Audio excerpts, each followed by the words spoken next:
Howdy, I'm Powpers, and let's talk Terra Formars. So, Terra Formars is a show that I have been binging for the past 2 days, and I am kind of shocked that it isn't as popular as I thought it should be. Terra Formars was brought up to me by my friend back when I was like in 7th grade. He was telling me, oh, I'm watching this show called Terra Formars. It's about cockroaches. Like, that's nasty. Don't ever recommend me that. That is nasty. But recently, I was like, you know what? I'm gonna give it a shot. So I started watching Terra Formars, and I was in complete awe about how good it was. It's kind of how like when you watch Attack on Titan at first and it's like, yo, this is like peak. Like that is how I felt watching Terra Formars. Although it does drop off drastically in the second season from what I was watching, the first season is honestly peak. Like, this is some of the best anime I have seen in a while. Terra Formars is just so good, from the plot to the character to the unpredictability to the soundtrack to the cinematography to everything about this is just perfectly made. Like, when they use CGI, they try to hide it from you. The design of the cockroaches, to the way the world building was, to the way the characters and their backstories are shown, it shows like realism in Terra Formars, and it baffles me how this just, like, people don't talk about this. And it also has some of the most unique power systems I have seen in anime. Compared to Undead Unluck, this power system is something I have never seen when it comes to anime. When it comes to anime, it's basic power system. It's just like, oh, fire user, water user, like it's basic.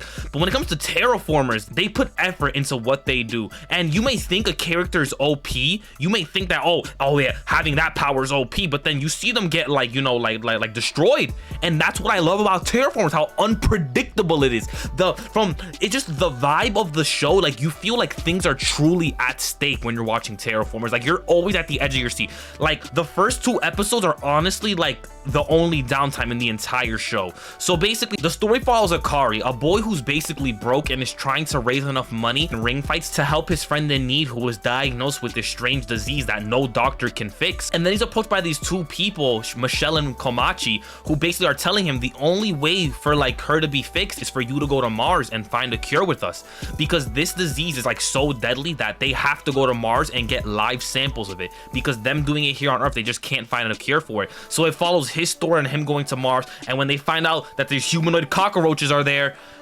things get serious. And I don't want to say too much because I'm not a spoiler, you know. I don't want to spoil, but fair warning here, season 2 drops off dramatically. Like, when I was I was watching season 1, I finished it, I go straight to season 2, and I was like, what the heck? The vibe completely changed. So like, for me personally, I would rate season 1 like a 9 out of 10. Like, I genuinely think that like that had me so engulfed. It had simple storytelling and it was easy to follow. The fight scenes were fluid. The characters were lovable. The plot armor in this show is basically non-existent. Like, trust me, this is a show that I recommend everybody watch. But when it goes to season 2 though, like they just fumble it. Like, first of all, the colors are very saturated.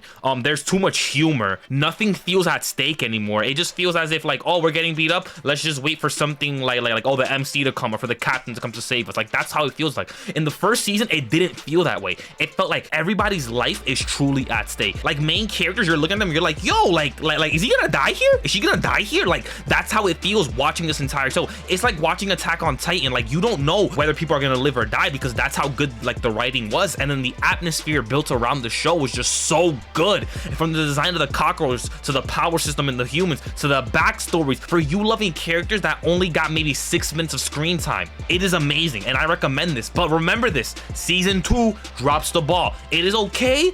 It is below okay, actually. It is actually mid. It is actually mid.